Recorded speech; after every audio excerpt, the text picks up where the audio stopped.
as a sacrifice for our sins. So the first gift that is mentioned in this chapter is the gift of Jesus' sacrifice. Verse 7, the Spirit of God who raised Jesus from the dead lives in you.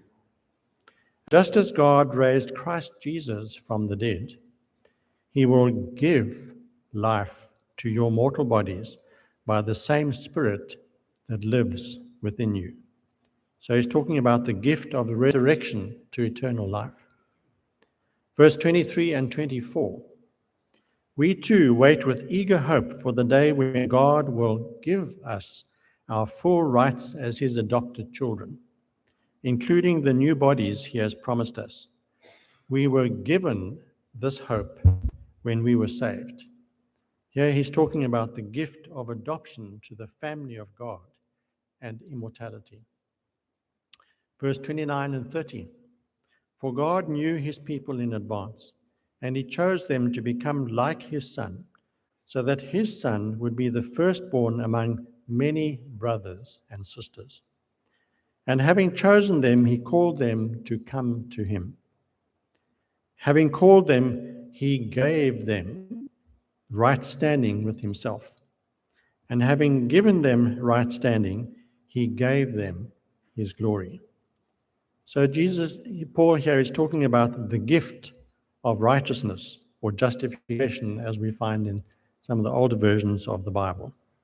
And then what we read on the screen today, what shall we say about such wonderful things as these?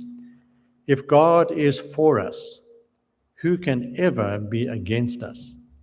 Since he did not spare even his own Son, but gave him up for us all, won't he also give us everything else? So through the gift of Jesus, we receive every other gift of God. God certainly is not slack in giving us presents, not only Christmas presents, but gifts all through the year. Christmas is a time to share gifts, and of course Christmas is over, but only just a few weeks ago. And so the theme of the lesson today is opening God's gifts. Now, I would like you to imagine a scenario, and hopefully this will never, ever happen. But imagine that you have a relative that you love very, very much, maybe a son or a daughter. You invite them to a Christmas Eve with you, and unfortunately, there's a little bit of tension that has happened over the years, and the relationship between the two of you is not as good as it used to be. But you invite them to share Christmas Eve with you. They reluctantly agree to come for a few hours.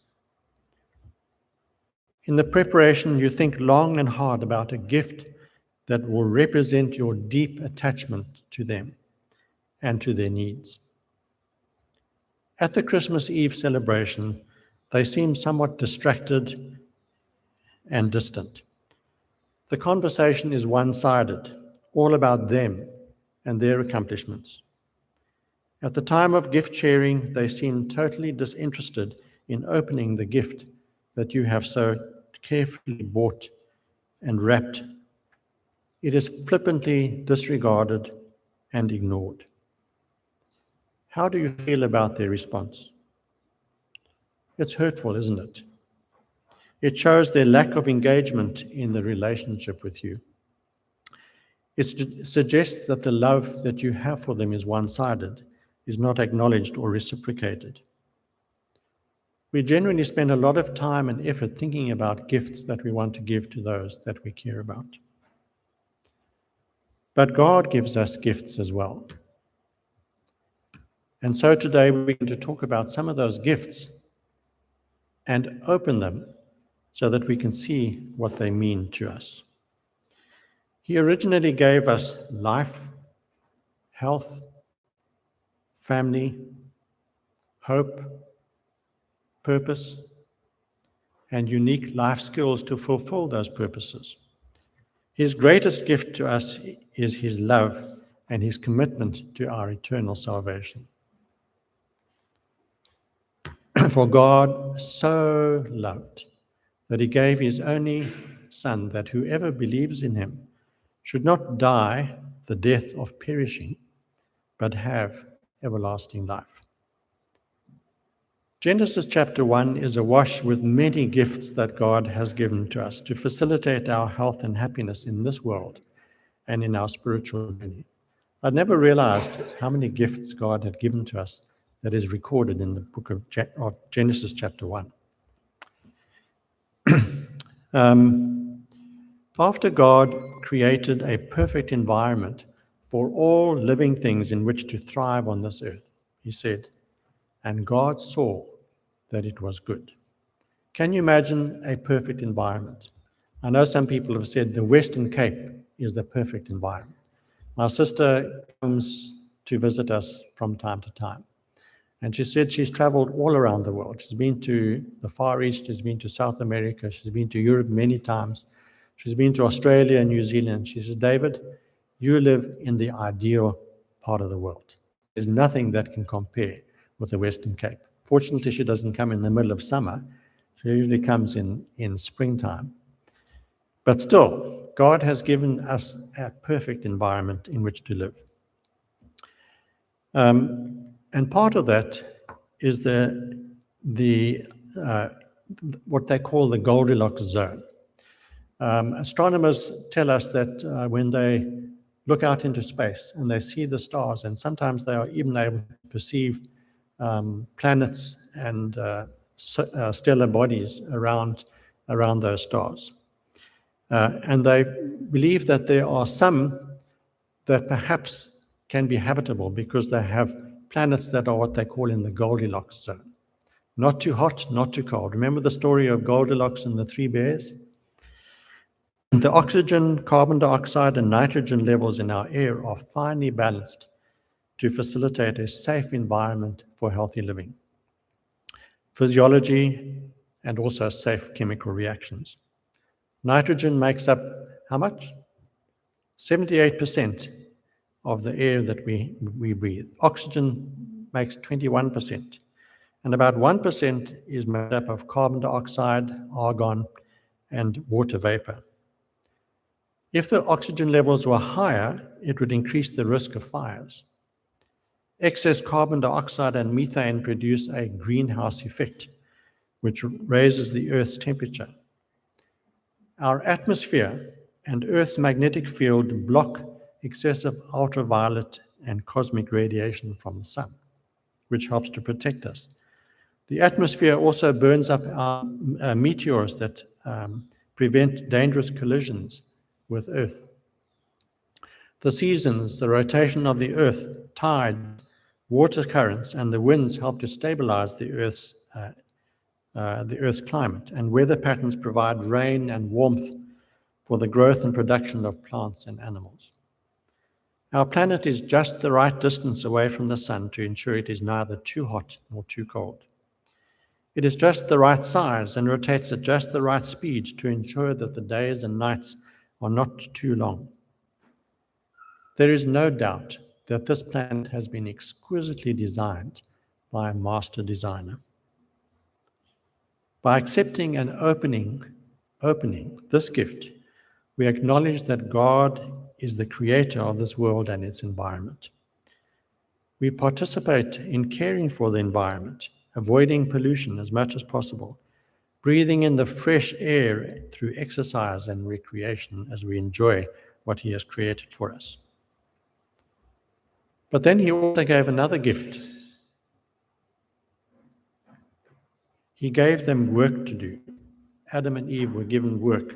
They will reign over the fish in the sea, the birds in the sky, the livestock, all the wild animals on the earth, and the small animals that scurry along the ground. I love that interpretation, the New Living Translation of this. Animals that scurry along the ground. As I drive around Somerset West early in the morning, I often see these little squirrels scurrying across the road. Sometimes they don't make it in time. God's original work for humans was not burdensome, but it was a delight. It was only after sin that they had to work by the sweat of their brow, struggling with drought, weeds, destructive insects, and marauding birds and animals. Yet even that hard work was a blessing. There are many people today who struggle to get work. If you go and stand outside the municipal office there during the day, you'll see crowds of people, long lines of people wanting UIF, looking for work, hoping to be able to get some kind of income so that they can support their families and themselves. Christians have the opportunity and privilege of being the best workers, seeing their work as a gift from God, an opportunity to minister. We are called to be responsible, to be energetic, to be reliable, to be honest.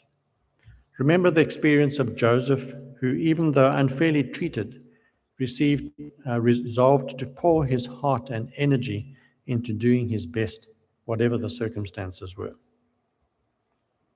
What about the gift of food?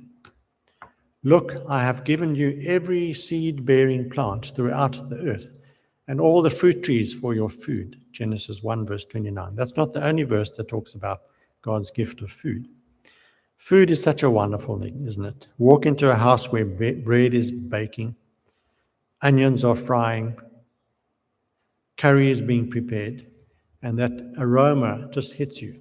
It starts those digestive juices going. It makes you feel so good.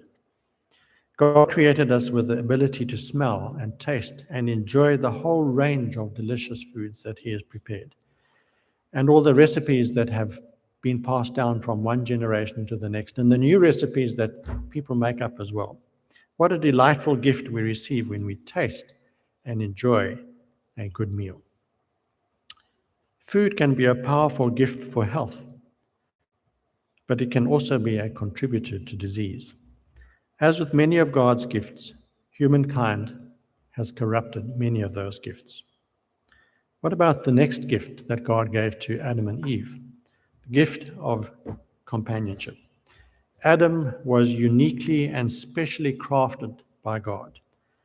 Up until the creation of man, he had merely spoken, and everything from light, atmosphere, dry land, birds, fish, and animals came forth.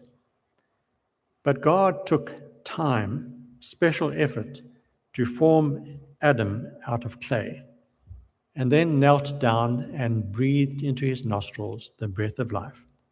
And Adam woke up.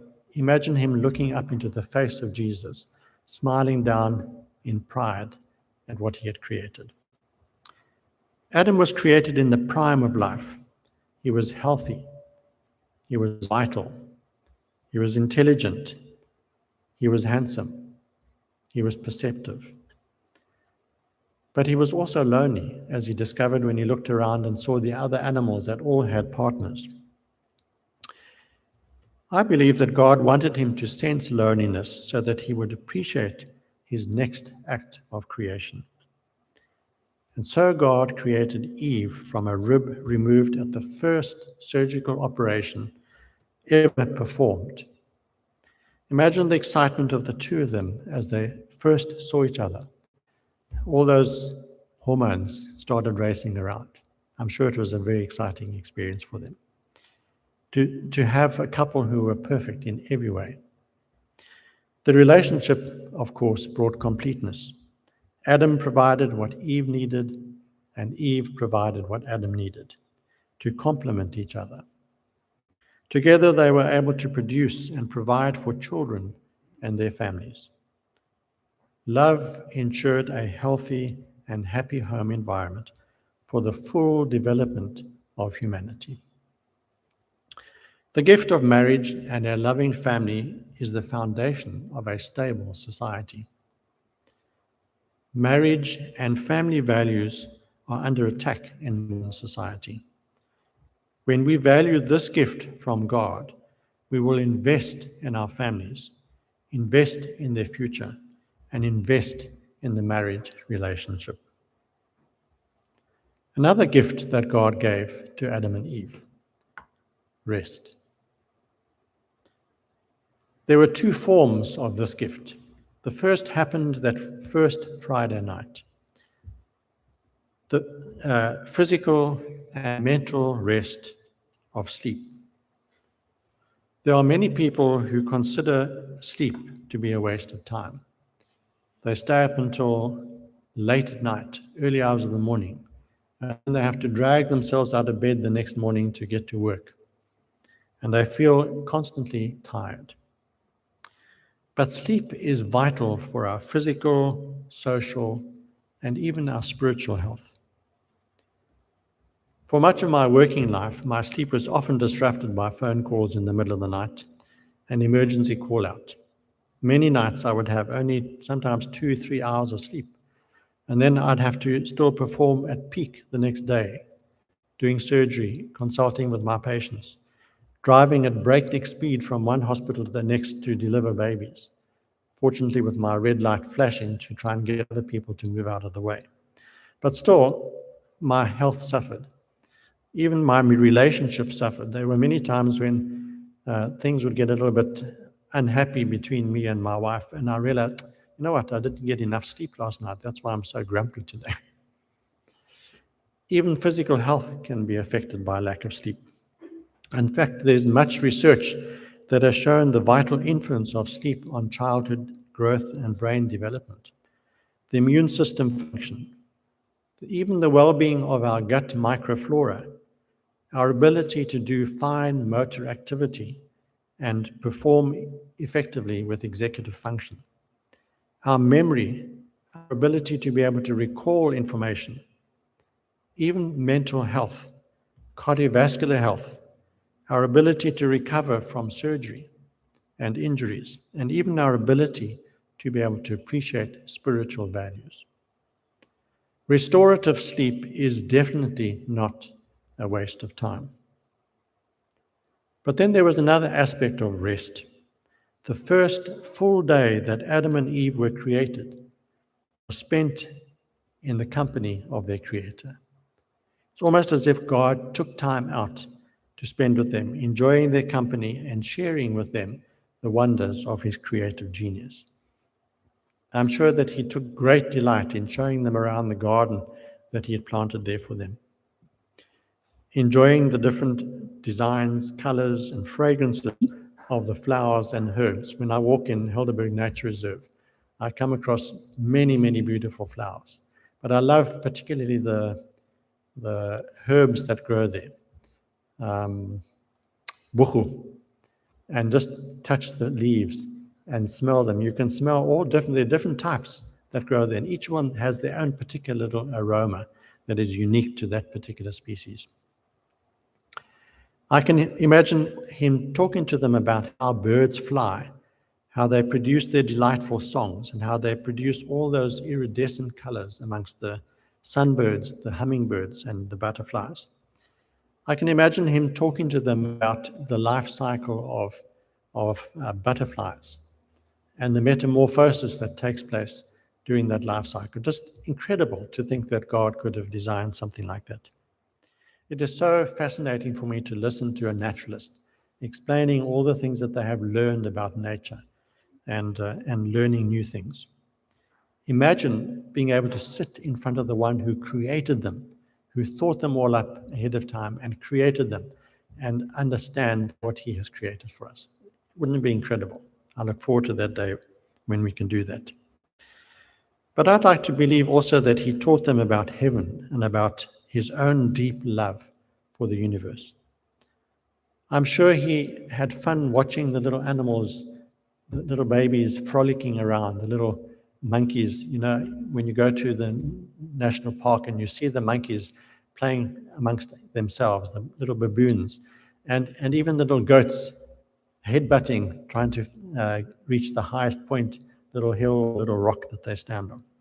So many interesting, funny things that happen in nature as well. And I'm sure God laughed at those things as well. I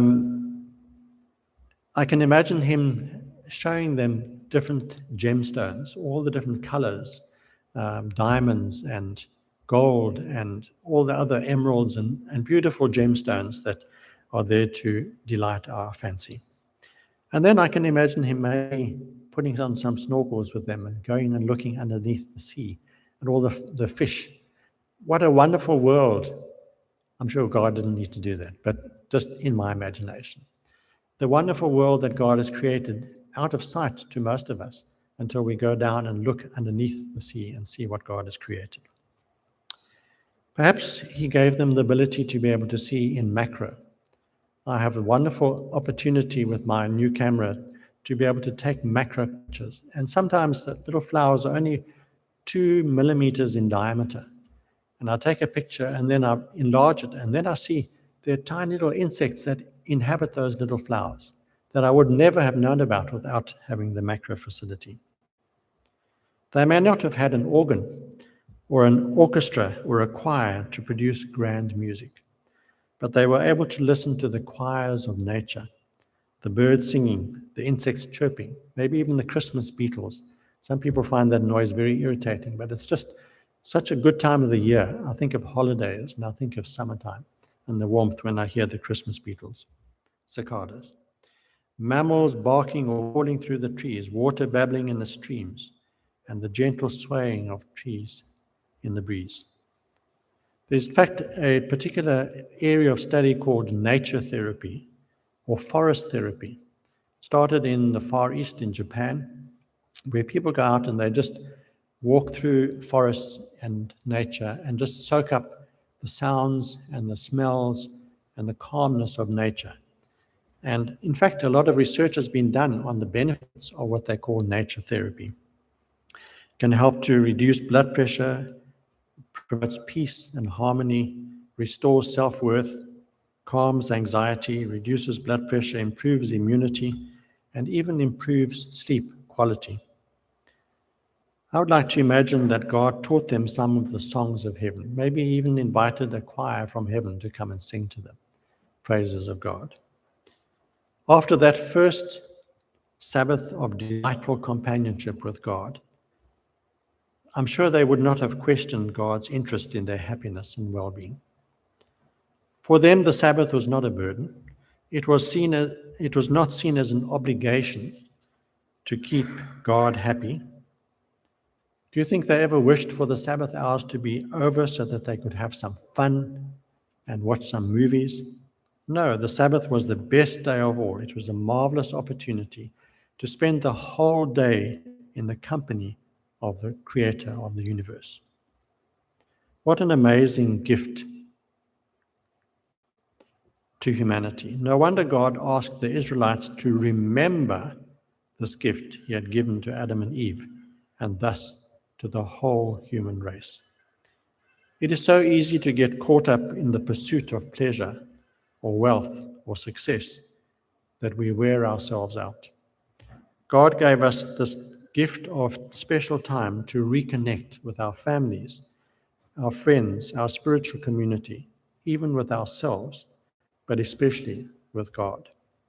A time to contemplate what life is all about. Gives us the opportunity to reboot our computers, to reorient ourselves to the purpose of our lives and to find stability and direction. What about the gift of health? Over the last 2 years, we have been on a journey to understanding the amazing anatomy and physiology of our bodies in our weekly health bites, which you all receive by email or else in your bulletins, in your WhatsApp. We have learned many fascinating facts about the interrelationship to optimize our health through healthy behaviors. It is such a privilege to watch children playing, to see how much energy they have, to see them running and tumbling around on the grass, playing with balls, swimming, paddling in the water. They seem to have such joy. And it's also great to watch athletes, professional athletes, with their energy. I often walk up, as I said, up in Helderberg Nature, and I have these people that come running past me, running up the mountain, trail runners, they call them. Such energy, men and women, all alike.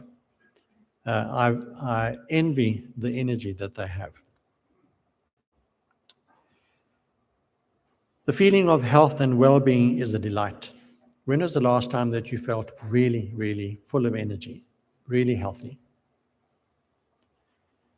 That is how God designed us to feel, to have keen hearing and eyesight to appreciate the world around us, to have strong muscles and joints to be able to move with ease and enjoy the wonders of nature, hiking through the fields and forests, on mountains and beaches.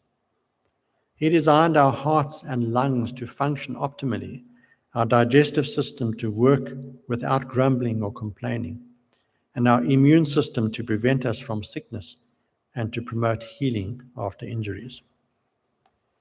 Over the last 100, even 50 years, dramatic changes have occurred in human health. Yes, the discovery of antibiotics and vaccinations has combated many infections and epidemics. Surgical skills and equipment have transformed the management of many diseases. But in spite of this, we are seeing a pandemic of chronic diseases. Obesity, diabetes type 2, cardiovascular diseases like high blood pressure, heart disease, strokes, autoimmune diseases like arthritis, rheumatoid arthritis, lupus, cancer, mental health issues, dementia, strokes, depression and anxiety. It is true that many of these diseases have been around for centuries, but the incidence has been rising dramatically in the last 20 to 30 years. Epidemiologists, these are doctors who specialize in understanding the causes and the patterns of disease in the world, have found huge differences between westernized and traditional societies. Think about the blue zones. I'm sure many of you have heard about the blue zones, where people seem to live much longer, much more productive for much longer. We think about pre-independent Africa, rural Africa. We think about even societies like in Japan and China, where 50, 60 years ago, prostate cancer, breast cancer was almost unheard of. But then as people have adopted Western societies or Western behaviors, as people from those countries have moved to America, they now have the same incidence of those diseases as anybody else. As people move from traditional rural societies into urban areas, and this is a lot of research done in South Africa about this, and begin to adopt sedentary habits, lack of sleep, stress of modern living, broken social connections, using addictive substances and behaviors, eating and drinking ultra-processed foods brimming with saturated fats and sugar, there is a dramatic increase in these chronic diseases. Is God trying to make life burdensome by calling us back to healthful practices? Too many Adventists in the past have made healthful living a moral burden rather than a gift of love. Many emphasize one aspect, like diet, to the neglect of others. We have sometimes made healthy living a way to earn our salvation, rather than recognizing that salvation is a free gift. By rebelling against this works-oriented religion, sometimes we have thrown the baby of health out with the bathwater of salvation by works. It is time to change our mindset from judgmentalism and controversy to recognizing the gift that God has given this church. Don't allow the wrong attitudes of the past to block your reception of the good news of the present. Widespread interest in the prevention of chronic diseases, and even remission in some cases, is growing rapidly around the world. What used to be an Adventist health perspective has now spread into the secular world. At the last, just a few weeks ago, there was an American College of Lifestyle Medicine conference, and there were approximately 5,000 attendees at that conference, many of them online from up to 60 countries around the world. And the president announced that there were now 15,000 members of the American College of Lifestyle Medicine. Of course, the British and the Australasian and many other countries in the world also have members of their own societies. Just 20 years ago, the American College Lifestyle of Medicine was launched by its first president, Dr. John Kelly, who is a Loma Linda professional. He studied both internal medicine as well as public health, and he's an epidemiologist, and he's still very active in the field of lifestyle medicine, writing many, many articles, doing research in that field. So lifestyle medicine started at Loma Linda University. And in fact, I heard recently also that every one of the American Medical Association leaders has been lifestyle medicine accredited, because they recognize that it's the only way to stop this tsunami of chronic diseases that is overwhelming the world. So far from being a burden, adopting a healthy lifestyle brings for many freedom from pain, restoration of health, better quality sleep, greater vitality, and a wonderful feeling of well-being. And that has been the burden of our health bites over the last 2 years. Of course, we live in a damaged world and a hostile world, and disease will always be with us. We cannot overcome all diseases, but there is much that we can do to improve the quality of our lives.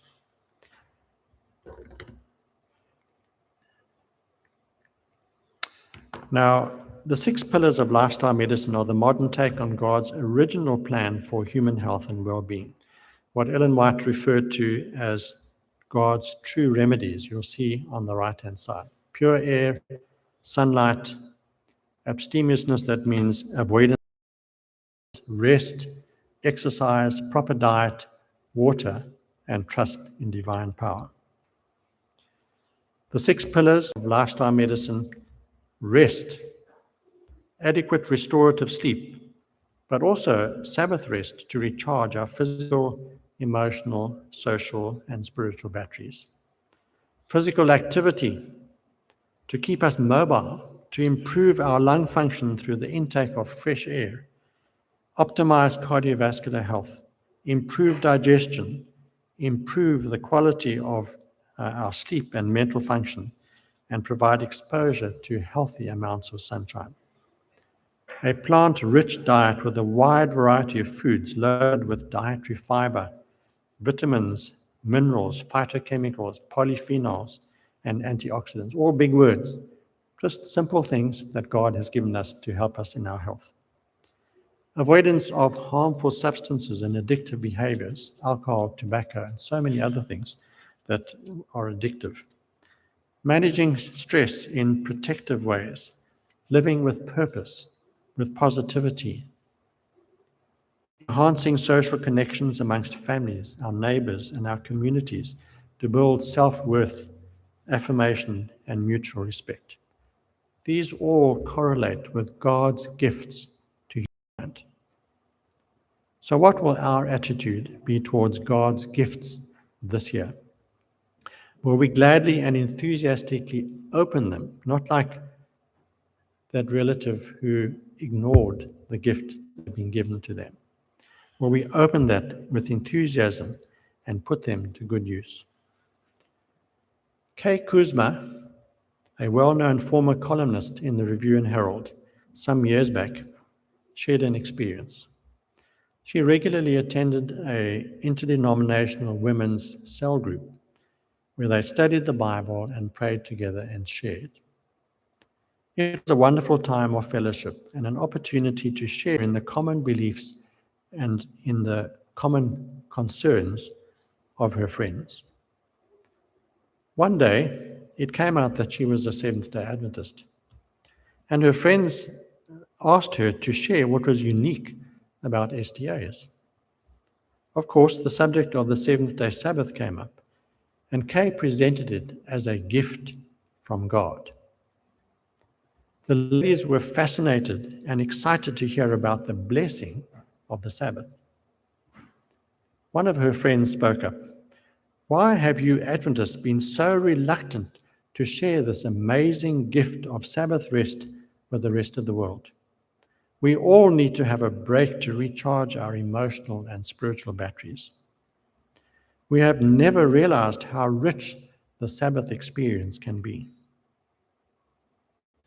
Are we willing to share our gifts, God's gifts, with our friends? What a difference in our attitude if we recognize that God is seeking our true health and happiness. These gifts are not burdensome requirements to steal our joy. Jesus said, I am the gate. By the way, all of these verses that I've quoted are from the New Living Translation. I am the gate. Those who come in through me will be saved. They will come and go freely and will find good pastures. Can you see the joy of being in a place where there's freedom? The thief's purpose is to steal and kill and destroy. My purpose is to give them a rich and satisfying life.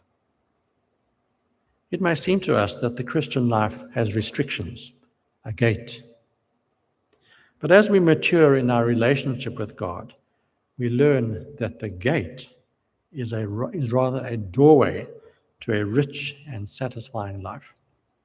We also learn that the gate is none other than our friend, Jesus Christ, who has our present and eternal interests at heart, and through the gift of his own life has ensured our eternal happiness. We go back again to our scripture reading. If God is for us, who can ever be against us? Since he did not spare even his own son, but gave him up for us all, won't he also give us everything else? This is what health ministry is about, sharing the gifts, the presence of God, so that we can have a rich and satisfying life. I pray that that will be your experience this year as we sing our closing hymn.